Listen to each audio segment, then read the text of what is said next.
स्वागत है आप सभी का आपके अपने चैनल यू लर्न क्लासेज में।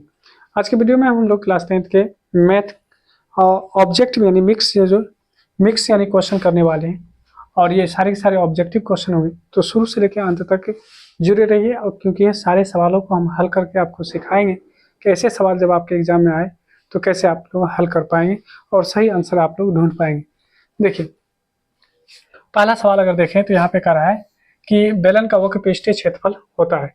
तो बेलन का वक्र पृष्ठीय क्षेत्रफल क्या होता है? तो देखिए, ये आपका बेलन है, ठीक है। ये क्या आपका, ये आपका बेलन है, ठीक है। और ये आपका जो होता है यहाँ से ये रेडियस होता है और ये इसकी हाइट है, ठीक है। और जब भी इसका यानी वक्र पृष्ठीय क्षेत्रफल पूछे तो क्या हो जाएगा, बेस का एरिया इंटू हाइट होता है। तो बेस का एरिया अगर देखेंगे, सॉरी बेस का यानी ये हो जाएगा पेरीमीटर, यानी यहाँ पे देखेंगे तो बेस का पेरीमीटर का मतलब है कि इसका हम लोग सरकमफ्रेंस निकालेंगे तो 2 पाई आर और यहाँ पे हो जाएगा हाइट क्या हो जाएगा, एच हो जाएगा। तो 2 पाई आर एच हो जाएगा। देखिए कहाँ पे 2 पाई आर एच, तो इसमें सबके सब ऑप्शन में यानी 2 पाई आर एच ही दिया हुआ है, ठीक है। तो यहाँ पे सही हो जाएगा, कोई भी ऑप्शन आप ले सकते हैं, सबका सब सही हो जाएगा, ठीक है, क्योंकि सेम दिया हुआ।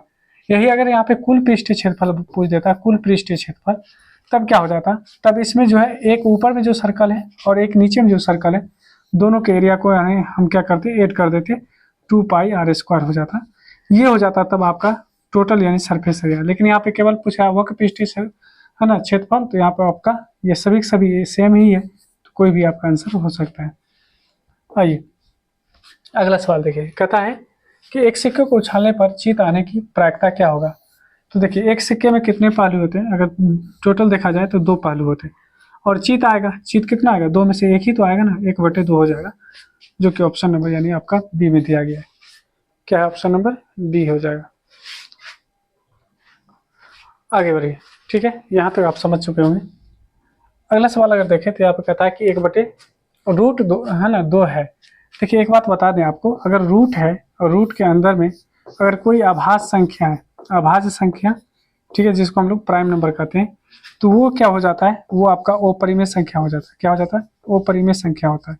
तो यहाँ पे देखेंगे 1/√2 है और 2 क्या है, अभाज्य संख्या है, इसीलिए हमारा क्या हो जाएगा, अपरिमेय संख्या हो जाएगा। ऑप्शन यानी आपका क्या हो जाएगा, बी बिल्कुल सही हो जाएगा। अगला सवाल देखिए, कहता है कि कोस थीटा किसके बराबर है। तो हम और आप जानते हैं कि sine square theta plus cos square theta बराबर में 1 होता है। यहाँ कोस के बारे में पूछा जा रहा है, तो यहाँ से अगर हम देखें कोस स्क्वायर थीटा बराबर क्या होगा, 1 और साइन को इधर भेज दीजिए तो माइनस साइन स्क्वायर थीटा हो जाएगा, ठीक है। अगर हम यहाँ से केवल और केवल यानी यहाँ पे कोस थीटा रहने देते हैं, स्क्वायर को जैसे इस साइड भेजेंगे तो रूट हो जाएगा, यानी रूट अंडर हो जाएगा 1 माइनस साइन स्क्वायर थीटा। देखिए कहाँ पे रूट अंडर 1 माइनस कोस है ना साइन स्क्वायर थीटा, जो कि ऑप्शन नंबर बी में दिया गया, ये हमारा सही हो जाएगा। आइए अगला सवाल देखिए, कहता है सभी वृत्त होते हैं, जितने भी वृत्त होते हैं, चाहे वो बड़े वृत्त के बारे में बात करें या छोटे वृत्त के बारे में बात करें, ये एक जैसा देखने में लग रहा है। अगर शकल एक जैसा है तो ये समरूप कहलाएगा। क्या कहलाएगा? समरूप कहलाएगा। जबकि इसका रेडियस अलग होगा, इसका रेडियस अलग होगा। एक और अगर हम बना दें तो इसका रेडियस अलग होगा, लेकिन देखने में एक जैसा है। अगर सेम शेप है तो वो आपका समरूप कहलाएगा, यानी यहाँ पे हो जाएगा समरूप। ऑप्शन नंबर यानी आपका बी सही हो जाएगा। आइए अगला सवाल है, दो लगातार विषम संख्याओं का एचसीएफ है। तो दो लगातार कोई भी आप ले लीजिए, जैसे हम 3 ले लिए और 3 के बाद 5 ले लिए, है ना, या हम 11 ले लेंगे उसके बाद हम 13 ले लेते हैं, विषम संख्या की बात कर रहे हैं। तो इसका जो है आप एचसीएफ निकालेंगे तो याद रखेंगे हमेशा ऐसे नंबर का जो एचसीएफ होता है वो 1 आता है। कितना आता है? 1 होगा। एचसीएफ कितना होगा? 1 होगा। करके देखिए, 11 से अगर हम भाग देते हैं 13 में, 11 का 11 तो बच जाएगा यहाँ पे 2 से भाग लगाएंगे 11 में तो 2 पंचे 10, बच जाएगा 1 से भाग लगाइए 2 में, कितने बार में लग गया? 2 बार में लग गया। यानी जिस नंबर से ये कट जाता है वही आपका एचसीएफ होता है। तो एचसीएफ में यहाँ पे क्या हो गया? 1 हो गया। ये आपको याद रखना है कि 2 लगातार विषम संख्याओं का जो एचसीएफ होता है वो कितना होता है? 1 होता है, ठीक है। आइए अगले सवाल का जवाब दीजिए। कहता द्विघात बहुपद के शून्य है ना शून्यांकों की संख्या कितनी होती है। तो याद रखेंगे द्विघात बहुपद जब भी बात करेगा इसका मानक रूप ax² plus bx plus c होता है। तो इस पर जितना घात होता है शून्य की संख्या उतनी होती है। तो घात की संख्या 2 तो शून्य की संख्या भी 2 हो जाएगा। ठीक है, याद रखेंगे। देखिए अगला सवाल है सेक स्क्वायर थीटा माइनस 1। इसका फॉर्मूला होता है सेक स्क्वायर थीटा बराबर 1 प्लस टेन स्क्वायर थीटा। ठीक है, टेन स्क्वायर थीटा। अब यहाँ पे देखेंगे सेक स्क्वायर थीटा, अगर एक को इस साइड भेज दें तो क्या माइनस नहीं हो जाएगा, और बराबर में ये टेन स्क्वायर थीटा नहीं हो जाएगा। क्या पूछा जा रहा है, सेक स्क्वायर थीटा माइनस 1 किसके बराबर है, टेन स्क्वायर थीटा के बराबर। तो टेन स्क्वायर थीटा किस में, ऑप्शन नंबर सी। ठीक है, आइए अगला सवाल है समांतर श्रेणी यानी 5, 18, 11 का जो है 10वां पद क्या होगा। देखिए जो पहले दिया रहता है उसको ए कहते हैं, पहला पद आपका 5 हो गया, और यानी दूसरे में से पहले को घटा लीजिए तो डी होगा, यानी 8 में से 5 को घटा लेंगे तो बच जाएगा 3, और यही हमारा डी कहलाएगा। तो डी का मान कितना आ गया, 3 आ गया। 10वां पद पूछ रहा है, 10वां पद को हम लोग लिखते हैं ए प्लस 9डी। क्या लिखते हैं 10वां पद को, क्या लिखते हैं हम लोग, ए प्लस 9डी। याद रखेंगे 10वां पद को क्या लिखते हैं, ए प्लस 9डी लिखते हैं। तो ए का मान कितना, ए का मान 5, 9 इंटू डी, डी का वैल्यू कितना 3, तो 5 और जोड़ नोतिया 27, नोतिया 27, 27 5 कितना हो जाएगा 32, यानी हमारा 10वां पद क्या हो जाएगा 32 हो जाएगा, जो कि ऑप्शन नंबर यानी ए में दिया गया। किस में दिया गया, ऑप्शन नंबर ए में दिया गया। चलिए आगे बढ़ते हैं, बिल्कुल तेजी से हम लोग बढ़ते हुए आगे निकल जाएंगे। कहता है द्विघात समीकरण यानी 2x² माइनस 3x माइनस 3 बराबर 0 का विवेचक होगा। विवेचक क्या होता है, याद रखेंगे विवेचक को डी कहते हैं। डी बराबर होता है b² माइनस 4ac। ठीक है, देखिए बी की जगह पे क्या है, तो बी की जगह पे है -3, तो -3 का स्क्वायर करेंगे माइनस उसके बाद 4। अब फॉर्मूला से ए का वैल्यू कितना है 2, और सी का वैल्यू कितना है तो -3, तो -3 रखेंगे।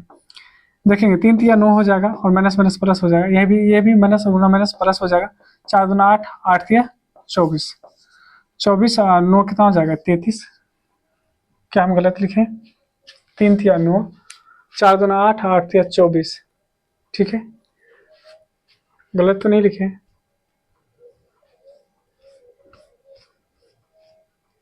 फोर ए सी सही तो लिखे, तब क्या गड़बड़ी। फिर से एक बार देख लीजिए क्या हम गड़बड़ किए।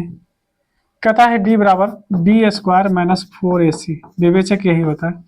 ठीक है, बी की जगह पे देखेंगे तो बी की जगह पे -3 है, तो -3 का स्क्वायर, -3 का स्क्वायर -4 फॉर्मूला से, और ए की जगह पे क्या है 2, तो 2 रखिए, और सी की जगह पे कितना है तो -3, तो -3 रखिए।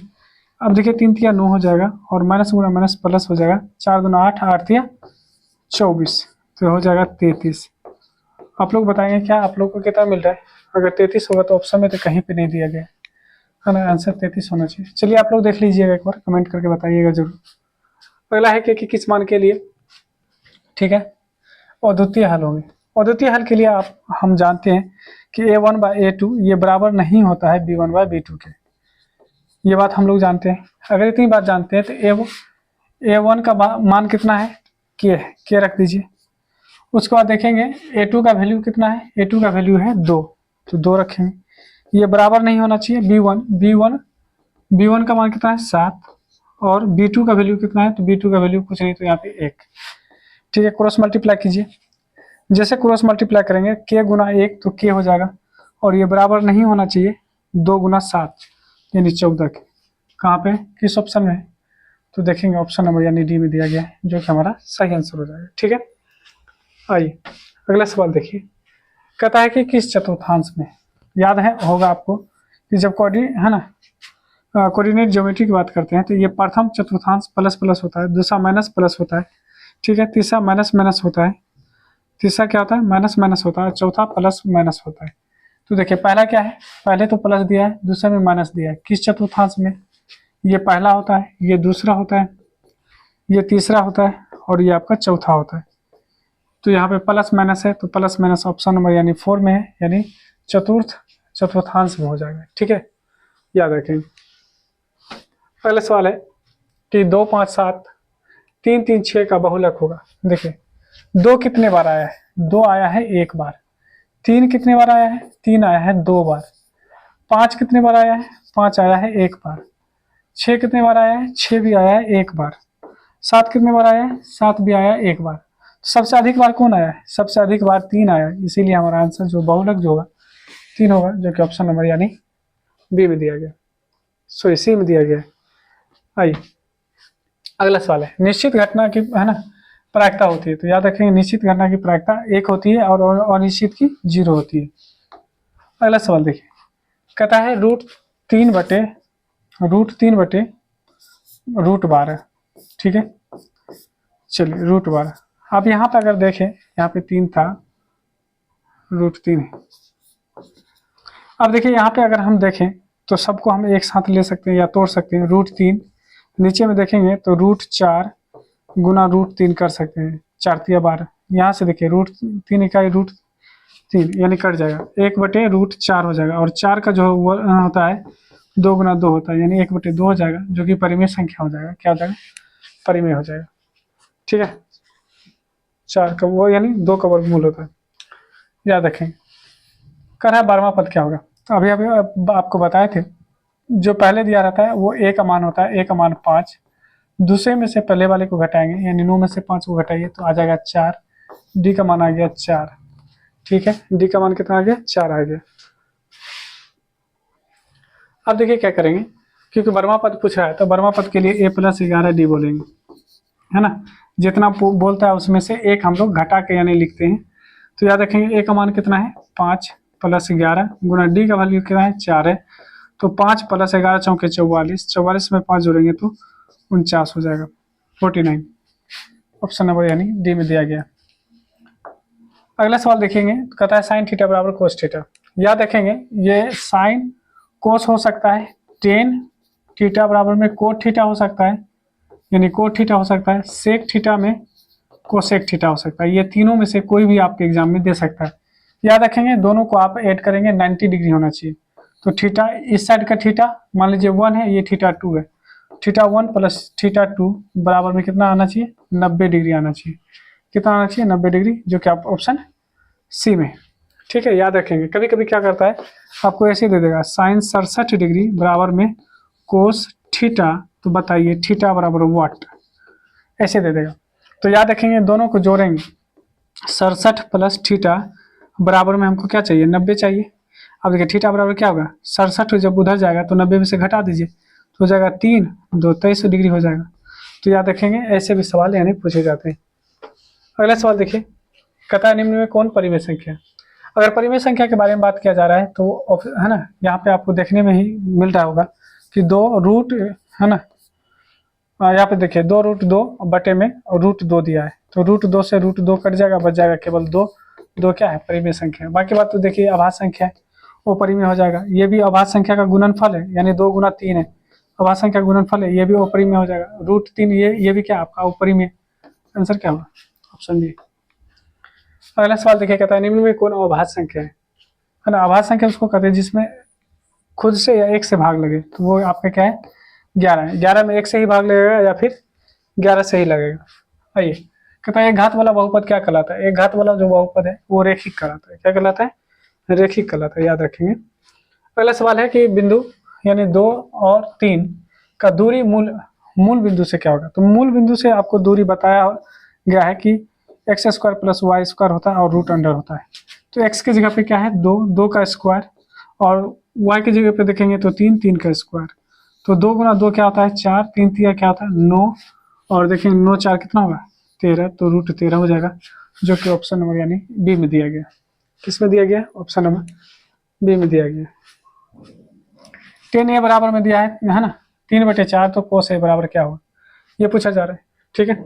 आइए बना लेते हैं। ऐसे सवाल के लिए आप तुरंत ऐसे भी खींच सकते हैं, और ये हो गया आपको tan थीटा होता है ना, p/b होता है, और ये आ जाएगा आपका 5। कितना हो जाएगा? 5 हो गया, ट्रिपलेट होता है, 3 तिया 9 और 4 चौके 16, 9 16 25, 25 यानी 5 हो जाएगा। अब आपसे क्या पूछा है? cos theta. cos थीटा क्या होता है? cos थीटा बराबर होता है बेस बटे है ना हाइपोटेन्यूज, ये ना होता है हाइपोटेन्यूज। तो b का वैल्यू कितना है? b का वैल्यू 4 और h का वैल्यू कितना है? तो h का वैल्यू 5, 4/5। ऑप्शन नंबर यानी क्या हो जाएगा? क्या है? 4/5, ऑप्शन नंबर ए हो जाएगा, ठीक है। आइए अगला सवाल देखिए, कहता है यदि किसी वृत्त की परिधि 2 पाई बढ़ाकर 4 पाई कर दी जाए तो बताइए कितना गुना हो जाएगा? वृत्त की परिधि जो होता है देखिए होता है 2πr। क्या होता है 2πr। मान लीजिए कि पहला यानी ये रेडियस है, अब इसको बढ़ाकर 2πr को बढ़ाकर यानी यहाँ पे r2 कर दिया। अब देखिए पहले जो था वो कितना था, पहले था 2, क्या यानी परिधि कितना था, पहले परिधि था यानी 2π, कितना था 2π था परिधि, ठीक है। आगे इसको जब कर दिया गया तो कितना हो गया, बढ़कर ये कितना हो गया 4π हो गया, 4π हो गया। तो बताइए कितना गुना हो गया, नहीं लग रहा कि हमको यानी 4 पर आने के लिए 2 गुना करना पड़ेगा, यानी 2 गुना हो जाएगा, कितना 2 गुना हो जाएगा, कितना हो गया 2 गुना, ठीक है, याद रखेंगे। ओके, कोई दिक्कत की बात नहीं। अगला सवाल देखेंगे, यहाँ पे कहा जा रहा है कि जो आपके डीई है या पैरेलल है बीसी के, तो इसी का मान कर है ज्ञात करने के लिए। देखिए थेल्स थ्योरम से कहता है कि जो एडी होता है एडी बटे में डीबी, एडी बटे में डीबी, ये बराबर होगा एई बटे में ईसी, ठीक है। देखिए एडी का मान 2 है ना, डीबी का मान क्या है 3 है। आगे देखेंगे एसी का मान कितना है 5 है, सॉरी एई का मान कितना है 5 है, और ईसी का मान यही तो कर रहा है ना, इसी ज्ञात करने के लिए क्रॉस मल्टीप्लाई कीजिए। अगर इसको इससे गुना करेंगे तो 2 ईसी हो जाएगा, 2 ईसी, और इसको इससे गुना कीजिए 15 हो जाएगा। अब इसी बराबर क्या हो जाएगा 15/2, अर्थात 7.5 हो जाएगा, ठीक है, 7.5 हो जाएगा, जो कि ऑप्शन नंबर बी में दिया गया। आइए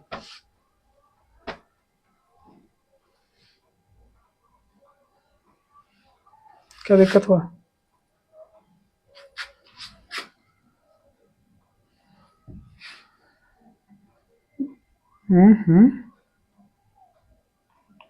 एक मिनट। आइए अगला सवाल, कहता है त्रिज्या r वाले अर्धवृत्त का परिमिति क्या होता है ना। तो अर्धवृत्त का मतलब है कि ये अर्धवृत्त है, अर्धवृत्त है। देखिए ये तो आपका पाई हो जाएगा, यहाँ से ये आपका रेडियस है, ये भी रेडियस है ना। अर्धवृत्त का जैसे परिमाप बोलेगा तो देखिए अगर वृत्त का देखें तो होता है 2πr होता है, तो अर्धवृत्त का क्या हो जाएगा केवल πr होगा, ठीक है। लेकिन इसके साथ ये भी 2r जुटेगा तो प्लस 2r भी होगा। अब इसमें से कॉमन अगर r निकाल लीजिए तो वो बच जाएगा π+2। देखिए किस ऑप्शन में कौन सा आंसर दिया गया है, तो यहाँ पे आंसर हो जाएगा आपका यानी ये हो जाएगा ऑप्शन नंबर यानी बी आपका बिल्कुल सही है, πr+2r, ठीक है, ऑप्शन नंबर यानी बी आपका सही हो जाएगा। याद रखेंगे, बहुत ही इंपॉर्टेंट सवाल था वो। कहता है 5 विषम संख्याओं का माध्य होगा, 5 विषम संख्याओं का माध्य कितना होगा, याद रखेंगे। और प्रथम बोल रहा है तो याद रखेंगे 5 बोला है, तो पहला विषम संख्या 1 होगा, दूसरा 3 होगा, तीसरा 5 होगा, है ना, चौथा 7 होगा और 9 होगा। इसका माध्य क्या होगा, तो सभी को जोड़कर जितनी संख्या उससे भाग दे दीजिए, तो 1 + 3 + 5 + 7 + 9 और भाग देंगे 5 से। 9 6 हो जाएगा, सॉरी 9 7 16, 16 5 21, 21 3 24, 24 1 25, 25 भागा यानी 5 करोगे तो आंसर आएगा 5, कितना आएगा 5 हो जाएगा, जो कि ऑप्शन नंबर सी में दिया। अगला सवाल देखेंगे, कहता है द्विघात समीकरण है, तो द्विघात समीकरण कौन है, याद रखेंगे। यहाँ पे द्विघात समीकरण के बारे में बात करें तो है ना, यहाँ पर स्पष्ट दिखाई दे रहा है द्विघात समीकरण है। बाकी बात ये द्विघात समीकरण आपका जो होगा नहीं होगा, ये 4 घात में आ जाएगा, ये आपका जो है रैखिक हो जाएगा, और ये भी आपका रैखिक हो जाएगा क्योंकि ये कट जाएगा आगे चलकर। आइए कहता है कि भुज होगा, ठीक है, याद रखेंगे भुज होगा। सबसे पहली बात तो जो कोऑर्डिनेट ज्योमेट्री XY होता है उसको हम लोग कैसे लिखते हैं, भुज और कोटि लिखा जाता है, पहले लिखा जाता है भुज फिर लिखा जाता है कोटि, है ना, भुज और कोटि लिखा जाता है। तो भुज पूछा है, पहले -6 है, इसी को भुज कहते हैं, तो -6 आंसर हो जाएगा, ऑप्शन नंबर यानी आपका ये बिल्कुल सही हो जाएगा। अगला सवाल देखिए, कहता है त्रिज्या वाले गोले का आयतन क्या होगा, तो है ना, गोले का जो आयतन होता है वो होता है 4/3 πr³ होता है, क्या होता है 4/3 πr³ होता है, 4/3 πr³, ऑप्शन नंबर यानी जो है क्या हो जाएगा ये हो जाएगा। ये जो आप देख रहे हैं ये अर्धगोले का यानी आयतन है, याद रखेंगे अर्धगोले का। अगला देखेंगे, वो घटना जो घटित नहीं हो सकती उसको असंभव कहते हैं, क्या कहते हैं असंभव घटना कहते हैं, जो घटित होगा ही नहीं वो क्या है असंभव। आगे कहता है कि 1 + sin θ / 1 - sin θ का मान क्या होगा, तो याद रखेंगे ऐसे यानी सवालों के लिए अभी हम आपको तरीका बताते हैं। ऐसे सवालों का आंसर क्या हो जाएगा ये बताते हैं। देखिए 1 प्लस साइन थीटा है, 1 प्लस साइन थीटा है और 1 माइनस साइन थीटा है। ठीक है, अब यहाँ पे हर परिमीकरण करेंगे। जो आप देख रहे हैं नीचे में ये माइनस में है तो 1 प्लस साइन थीटा से नीचे ऊपर यानी क्या करेंगे हम लोग मल्टीप्लाई करेंगे। ठीक है, हम लोग क्या करते हैं मल्टीप्लाई कर देंगे। अब ऊपर वाले में देखेंगे तो 1 plus sine theta, 1 plus sine theta का होल स्क्वायर हो जाएगा और नीचे में 1 माइनस साइन स्क्वायर थीटा होगा। क्यों? ए माइनस बी इंटू ए प्लस बी का है ना फॉर्मूला पे। आगे देखेंगे स्क्वायर से ये हट जाएगा तो ये बाहर निकल जाएगा तो 1 प्लस साइन थीटा हो जाएगा, ऊपर में रूट से बाहर आ गया। और ये देखेंगे तो 1 माइनस साइन स्क्वायर थीटा जो होता है ये कोस स्क्वायर थीटा के बराबर होता है। अब यहाँ पे 1 प्लस साइन थीटा ऊपर में लिखेंगे ही लिखेंगे, नीचे में क्या होगा स्क्वायर से यानी रूट हट जाएगा तो बच जाएगा केवल कोस थीटा। अब अलग अलग अगर इसमें हम भाग देंगे तो 1 बाय कोस थीटा हो जाएगा और यहाँ पे प्लस 1 यानी sine theta by cos theta हो जाएगा। ठीक है, 1 बाय कोस थीटा जो होता है वो सेक थीटा के बराबर होता है, सेक थीटा प्लस ये हो जाएगा टेन थीटा। देखिए आपको हम बताते हैं, पकड़ने का तरीका बताते हैं। अगर ये प्लस में है तो आंसर भी आपका प्लस में आएगा और प्लस में क्या आएगा तो सेक और टेन आएगा साथ में। क्या आएगा? सेक और टेन। देखिए सेक और टेन इसमें ही आपका क्या है प्लस में है, बाकी बात देखिएगा तो माइनस में है या फिर स्क्वायर करके दे दिया है। ठीक है, तो आंसर ऑप्शन आपका ये हो जाएगा।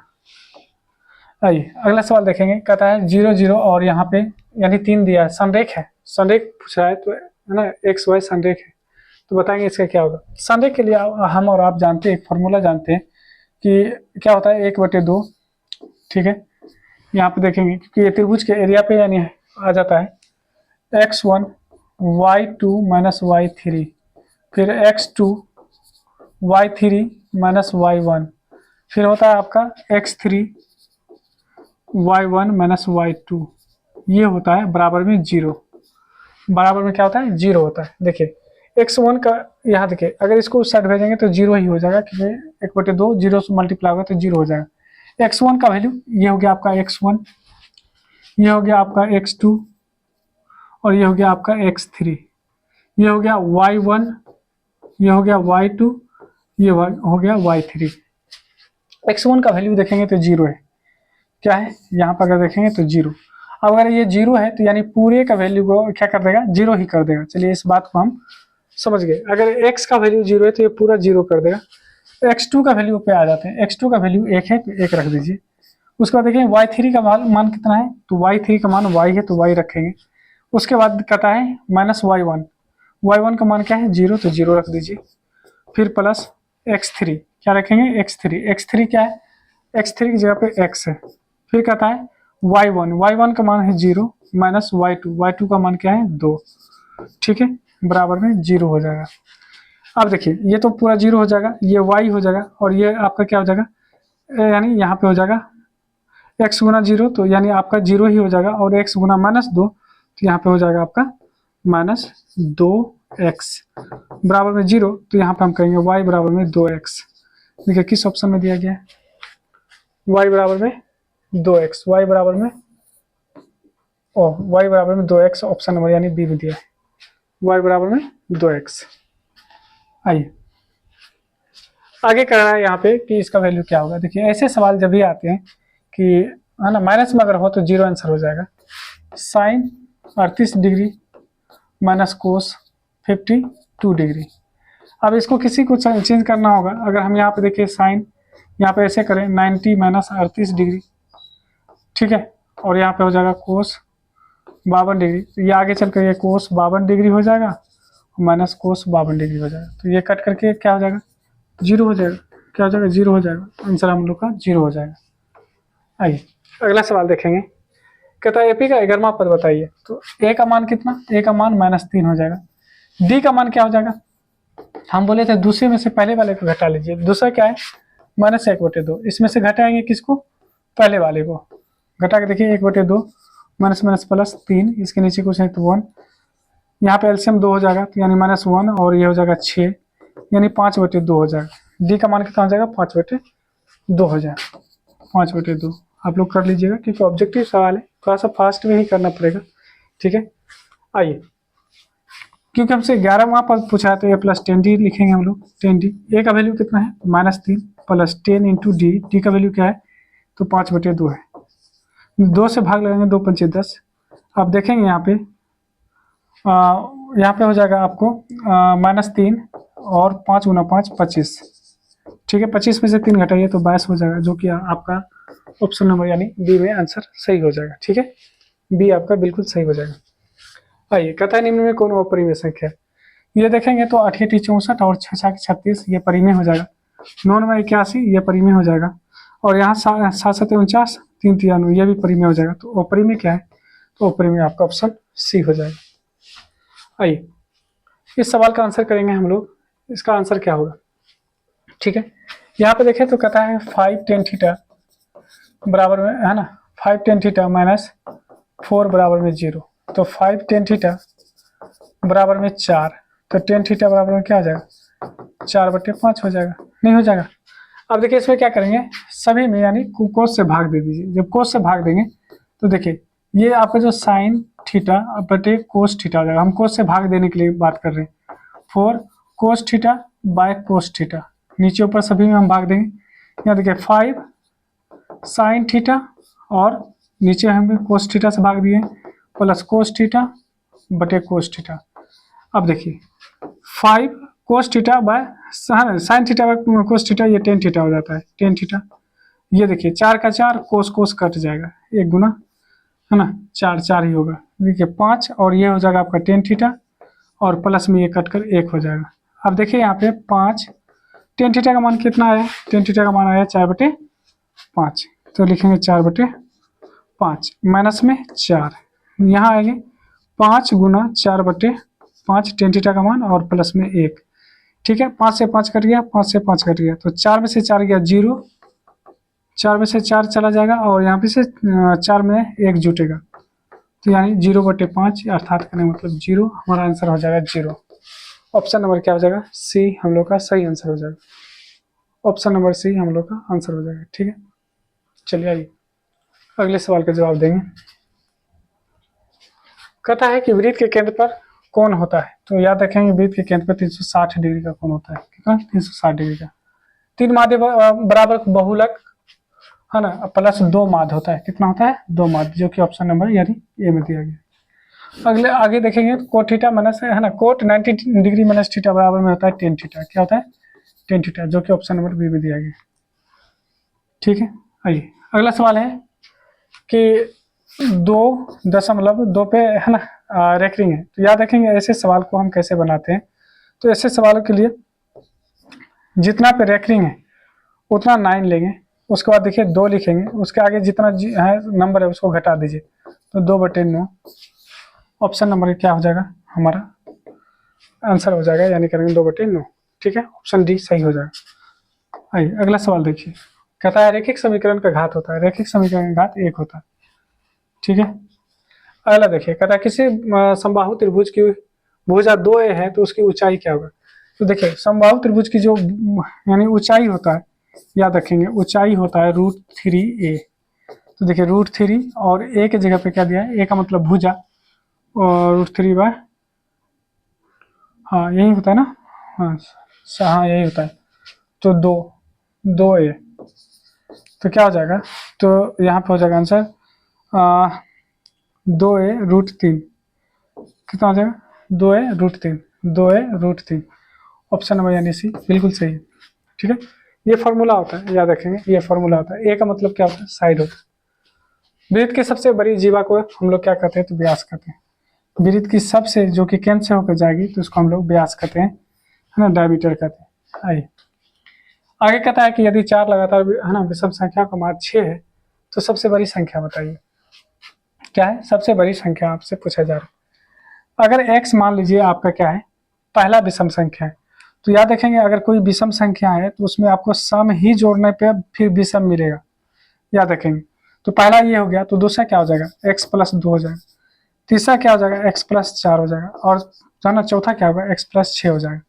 सभी को जोड़िए, है ना, सभी को जोड़ेंगे तो x + 2, x + 4, x + 6, और ये कितना है?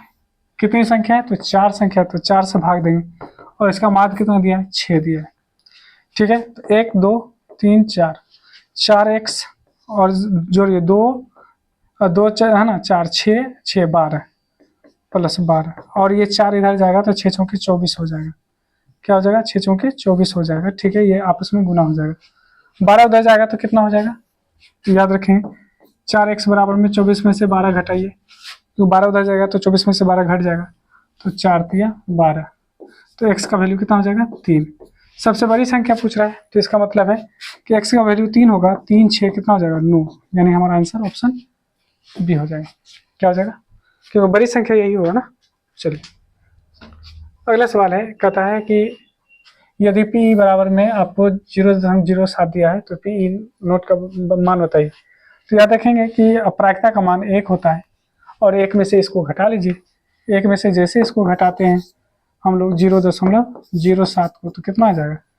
93 आ जाएगा ना, 0.93। ऑप्शन नंबर क्या हो जाएगा? यहाँ पे ए हो जाएगा। अगला सवाल देखेंगे, कहता है यहाँ पे कि a माइनस बी ए और a प्लस बी का मान क्या होगा। कोई बात नहीं, a minus B plus A plus B बटे में 3 हो जाएगा। b से b कट गया, उसके बाद आपके पास एक ए तो यानी 3a बटे में 3, 3 से 3 कट गया, बच गया a। Answer option number B हो जाएगा। ठीक है, आइए अगला सवाल है, कहता है यहाँ पे कि √2 सेक थीटा बराबर में 2, तो थीटा का मान बताइए। तो √2 सेक थीटा बराबर में 2, तो यहाँ से अगर हम देखें तो सेक थीटा बराबर में क्या आएगा? सेक थीटा बराबर में 2/√2। यहाँ से अगर हम देखें सेक थीटा बराबर में, तो ये कट कर √2 आ जाएगा। ठीक है, √2 कितने का वैल्यू होता है? तो याद रखेंगे √2 जो होता है सेक 45 डिग्री का मान होता है।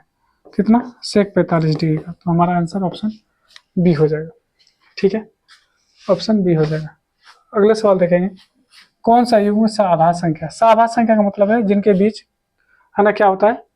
एक एचसीएफ निकले। तो देखिए इसमें देखेंगे तो 5 तिया 15 और 5 चौके 20, तो 5 यानी एचसीएफ निकल जाएगा। यहाँ पे देखेंगे 13 चौके 52, तो 13 यानी हो जाएगा 13 इकाई 13, 13 चौके 52 हो जाएगा, तो यानी 13 इसका एचसीएफ हो जाएगा। इसमें देखेंगे 7 तिया 21 और 7 से लगाएंगे तो 7 और 7 दूना 14, हाँ 14 छः 84 होता है ना, यानी 7 इकाई 7 और 7 दूना 12 7 84 होता है। तो ये भी यानी आपका आंसर हो जाएगा ऑप्शन बी, क्योंकि 9 और 16 में कोई भी यानी कॉमन नंबर नहीं है। जब आप इससे भाग देंगे तो इससे एक ही आएगा। कहता है यहाँ पे है ना कि x² + 6x + 2 शून्य का अल्फा बीटा हो तो 1/α + 1/β का मान क्या होगा? 1/α + 1/β, इसका वैल्यू क्या होगा? इसका एलसीएम निकालेंगे तो अल्फा बीटा और ये हो जाएगा आपका बीटा प्लस अल्फा। ठीक है, आगे चलकर इसी को अल्फा प्लस बीटा लिख सकते हैं, नीचे में अल्फा बीटा लिख सकते हैं। अल्फा प्लस बीटा का वैल्यू होता है -b/a और अल्फा बीटा का वैल्यू होता है c/a। ए से ए कट गया, -b बटे आपका क्या बच जाएगा? c हो जाएगा। ठीक है, तो यहाँ हो जाएगा c। तो माइनस का माइनस, b की जगह पे क्या है? b की जगह पे 6 तो 6 लगा दीजिए और c की जगह पे क्या है? 2 तो 2 लगा दीजिए, भाग लगाइए -3 हो जाएगा, जो कि ऑप्शन नंबर बी में दिया गया है। और आज का आखिरी सवाल देख लेते हैं हम लोग। बताइए यहाँ पे डी का मान कर रहा है, मांग रहा है। देखिए जब एक ही तरफ का अंतर कोण हो तो दोनों को जोड़ने पे 180 डिग्री आना चाहिए। 3d + 50, फिर कहता है 2d + 50, 50 ही है ना, 50 बराबर में क्या होना चाहिए? 180 आना चाहिए। तो देखिए 50 50 100 और 3d 2d 5d बराबर में 180 घटा 50 50 100, तो 5d बराबर में कितना आ जाएगा? यानी 80, तो 16 पंचे 80, यानी डी का वैल्यू कितना हो जाएगा? डी का वैल्यू हो जाएगा 16। ठीक है, यही ना होगा? गलत तो नहीं कर दिया? 50 50 100 और 3 2 5, तो 80, 5 से भाग देंगे, 16 पंचे 80। क्या गलत है? मुझे तो इतना आ रहा है, आप लोग कमेंट करके बताएंगे कि इसका आंसर क्या होगा। तो आज के सेशन में देखेंगे बस इतना ही है। ठीक है, और ज़्यादा अपडेट के लिए आप हमारे चैनल से जुड़े रहिए, है ना, और नेक्स्ट वीडियो आपके लिए इसी तरीके से यानी लाते रहेंगे। मिलते हैं नेक्स्ट वीडियो में।